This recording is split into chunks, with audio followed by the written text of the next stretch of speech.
Never compromise on quality. Choose the value Gasm offers you always. Gasm, the nation builder.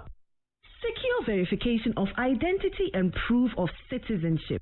Access to government social support services. Mensah, what are you doing? I'm counting my Ghana card benefits. Oh, and I don't have my Ghana card yet. No shaking.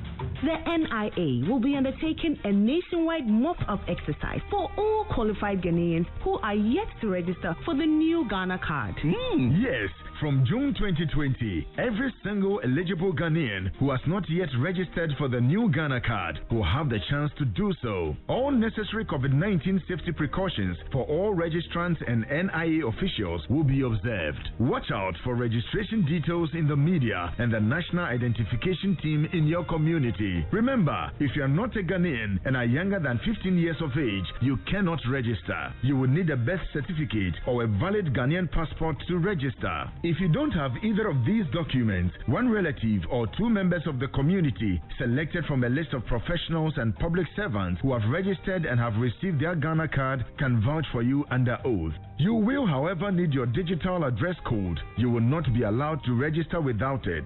Any person who provides false information during this process is liable to prosecution, leading to the payment of a fine or serving a jail term. Ghana card, connectivity, access, progress for all.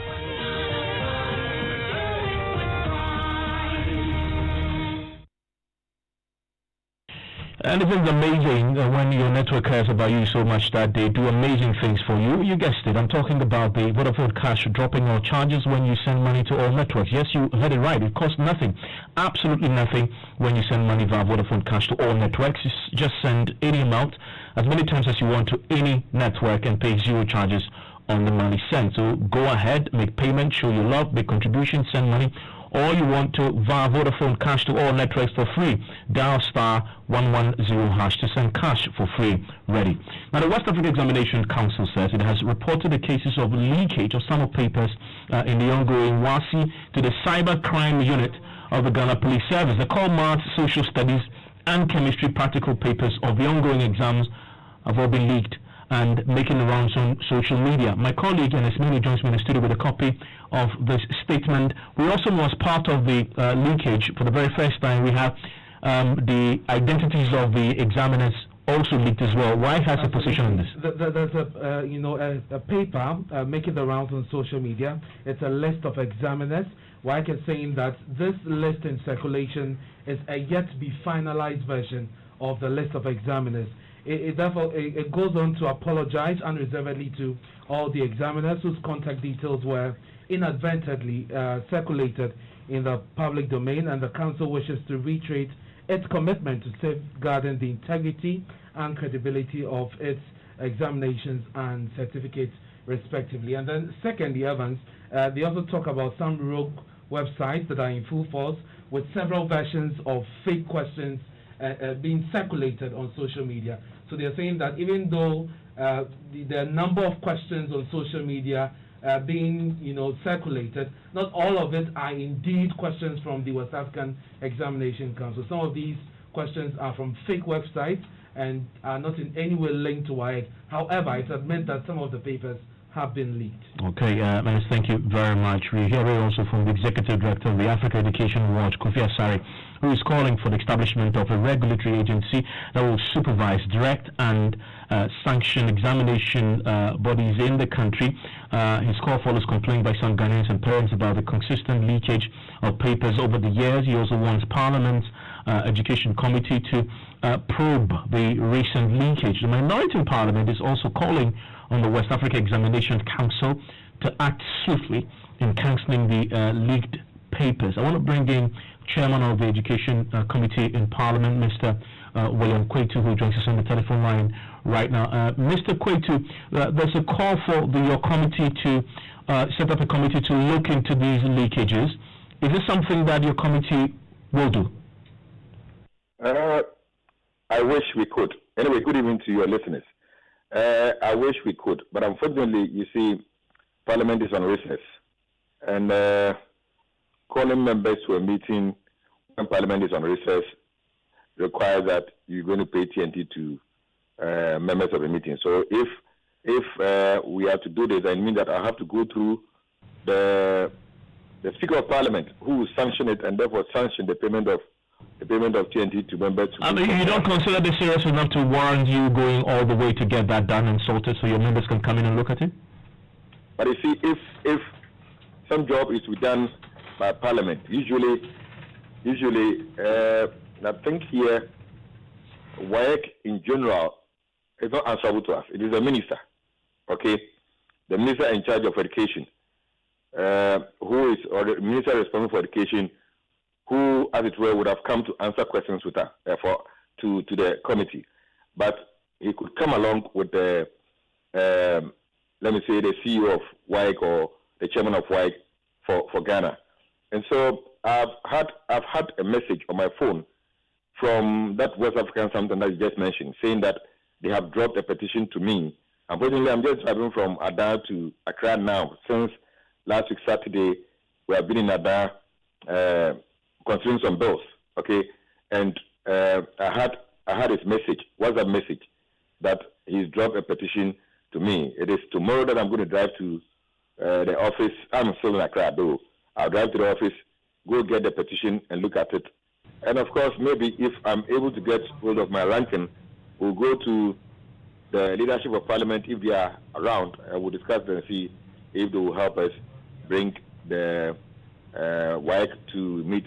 If not all the committee, maybe just a section of the committee. I would say we'll have leadership of the committee, myself, the chairman, the vice chairman, the ranking member, and then the deputy ranking member. Okay, and then our clerk. And so we could also bring in the Minister of Education to come talk to us to see what you could do about this particular matter. Mr. William Quaid, I'm grateful for your time. Let's bring in the Angel Kabono, who is the president of NAGRAT.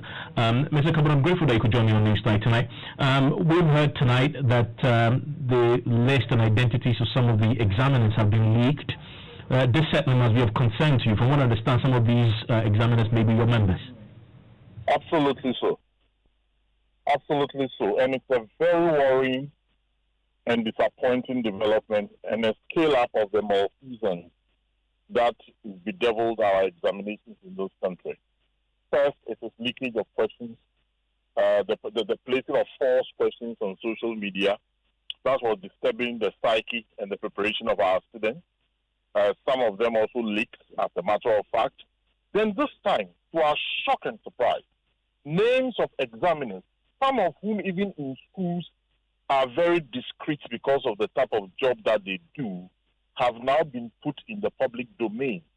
This is absolutely very disturbing, and it is compromised even the security of these examiners. Well, what do you plan to do about this? Well, as a matter of fact, as a union, tomorrow I'm having a National Executive Committee meeting, and this is going to feature definitely at the National Executive Committee meeting.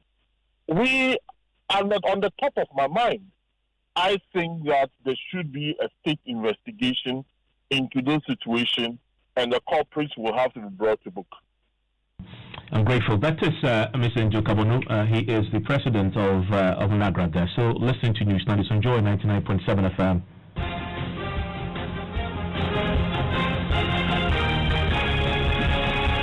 Well, this Saturday, the ruling government is scheduled to outdoor its manifesto in the central region. The 2016 manifesto was that change, an agenda for jobs. It's unclear what this 2020 manifesto, what theme they would give it. And of course, people are pretty tight-lipped on this. Shortly, your lecture headquarters will outline plans in terms of coverage for you. But tonight, former President John Mahama has been dropping hints of what the NDC's manifesto will look like and some of the key things you'll be tackling, including huge tax holiday packages for small and medium-scale enterprises. Speaking at a campaign interaction with leadership of the organized labor and professional groups at Hope Technical University, former President Mahama said Ghana faces a risk of being stuck at this level of development because of the poor management and huge non-capital expenditure by this government.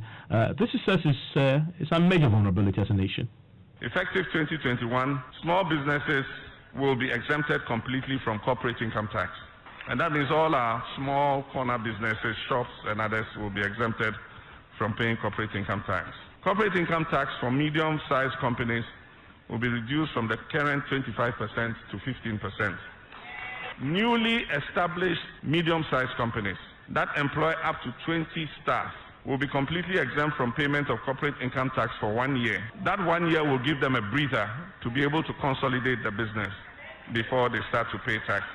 Newly established medium enterprises that employ more than 20 people will be exempted completely from the payment of corporate income taxes for 2 years.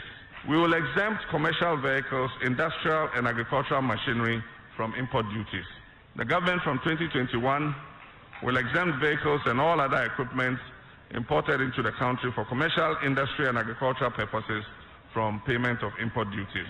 We will work towards the attainment of a minimum of 30% of all appointments going to women. We will increase the length of maternity leave from 3 months to 4 months.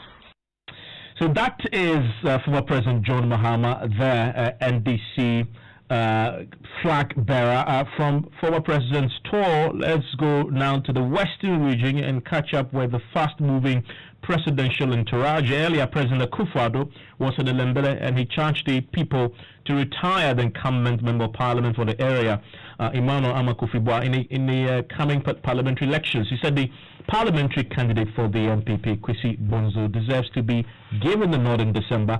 The president was addressing the chiefs and people of Teluku Bukazo of the Eastern Nzima Traditional Council.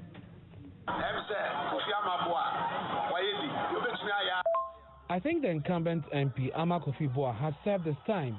It is now time for change. This year, I urge you to vote for Kwesi Bonzo as your member of parliament.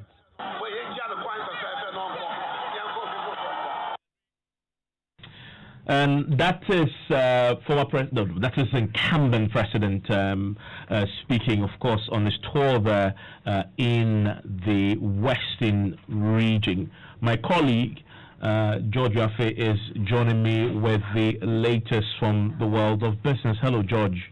Hi, Evans. And coming up in business, Bank of Ghana downplays impact of the higher reported fraud cases in terms of it affecting confidence in the banking sector. The business news on Newsnight is brought to you by MTN Business. Welcome to the new world of business. Kingdom Books and Stationery, your number one-stop shop for all your office essentials. And First National Bank, we are the bank that understands your business. First National Bank, how can we help you? Let's now settle for the details. And Bank of Ghana is downplaying the high reported fraud cases in terms of it affecting confidence in the banking sector. And this follows concern that these reported cases, which has crossed about 2,000 as at the end of last year, could actually affect efforts to rope more persons to banking with commercial banks in the country. But head of financial stability at the Bank of Ghana, Dr. Joseph France, insisted that these reports were needed to actually empower depositors and customers. These are bare baseline reports that are supposed to rather empower, educate, and make the system transparent, and empower the public to know its rights and responsibilities. There are other reports that give granular details, like modus operandi of how probably the act occurred and so on. These ones are not shared with the public. These ones are shared with the security agencies and the banks themselves so that they don't get replicated in other institutions. So yes, we're supposed to rather empower the public so that the public will be the first line of defense. And that is why we put this baseline of reports so that we get the public, we get research institutions in the banks, research institutions in academia to come out to do their evaluations and assessments so that they can come out with very good reports to also assist industry to plug some of these holes. Dr. Joseph France is head of financial stability at the Bank of Ghana. The African Union says it will go ahead with the Africa Free Trade Area deal despite the current concerns. The Free Trade Area deal is expected to take off from January next year. However, there are concerns about rules of origin and the COVID-19 cases. But these have raised concerns about whether this pact would actually go ahead. But the Secretary General of the Free Trade Area, Olenkenke Umana, says that this will go ahead. we had to take account of the fact that borders were closed. In some, there were 42 out of 55 countries in Africa, 42 were either in a full or partial lockdown. So it would not have been credible to say that we are trading when such circumstances were prevailing. And of course, the priority was for governments in Africa to save lives. Now that we are in a different phase of fighting the pandemic, I believe that Africa will be ready. We will have to work very, very hard to conclude the outstanding negotiating issues to make sure that we start trading on the 1st of January 2021, whether there is COVID-19 or no COVID-19. We absolutely have to ensure that we discharge the directive of the heads of states that they have recently given. Secretary General of the Continental Free Trade Area Secretariat, Wamkele Mani. And that's all for Business on Newsnight. Back to you, Evan. George, I know a story that you've been following.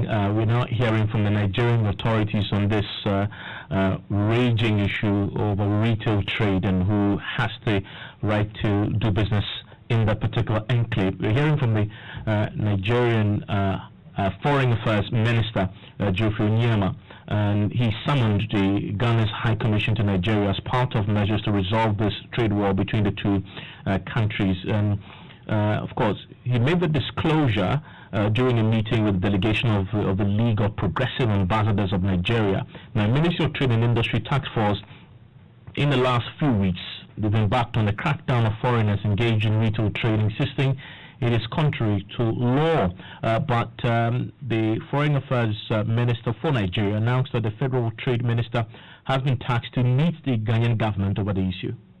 Well, you can call it decimal, nightmare, or whatever, but it's been recurring. And what concrete measures are we to take to address it? Now, the first thing we want to do, first steps we want to take is to be sure about all the facts. To have all the facts before we act. So this will entail hearing from the Ghanaian government, the Minister of Trade. Our Minister of Trade is going to engage with his counterpart. We have summoned the Ghanaian High Commissioner, who has given us information. We have the intention of recalling our charge d'affaires in Ghana for consultations, and again to get the facts, because she's on the ground there. And we are also going to get in touch with ECOWAS to also understand clearly, what the ECOWAS perspective on this is. If this law is in contravention of the ECOWAS protocol. So once we have all the facts, then we will consider all our options, with the Ghanaian government. So we don't want to anticipate now what our actions will be, but all the options will be there depending on the facts. Clearly, if it is contravening the ECOWAS protocol, then we would have to now look at an ECOWAS solution.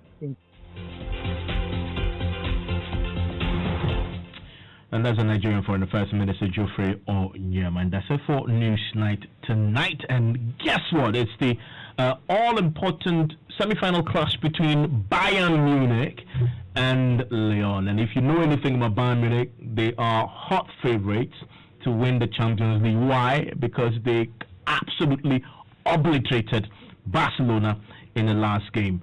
Really, 8-2 ended. And so everybody says, well, Leon, this is no match. Well, Gary and Co say football doesn't go according to plan all the time. And so, Gary. Yeah, so Barca 8-2. Hear that score. I like that. Score. Yeah. I like that. Well, but Lyon is in the line of fire tonight. They are indeed in the line of fire. And you seem to think that Bayern are similarly going to finish. I say this is Coco. Hey, sir. So Bayern. But then when I said that, no, it just struck me that this is football. Yeah. Same City was expected to beat Lyon in the previous game. And then as we saw, it turned out that it didn't happen. Yeah. So thank you very much, Evans, for the news. We appreciate that 30-minute summary. From now till about 9 p.m., hopefully if there are no penalties or extra time stuff, we will be having a 90-minute conversation on football. Myself and the crew will be here to bring you the second semi-final of the UEFA Champions League. Our coverage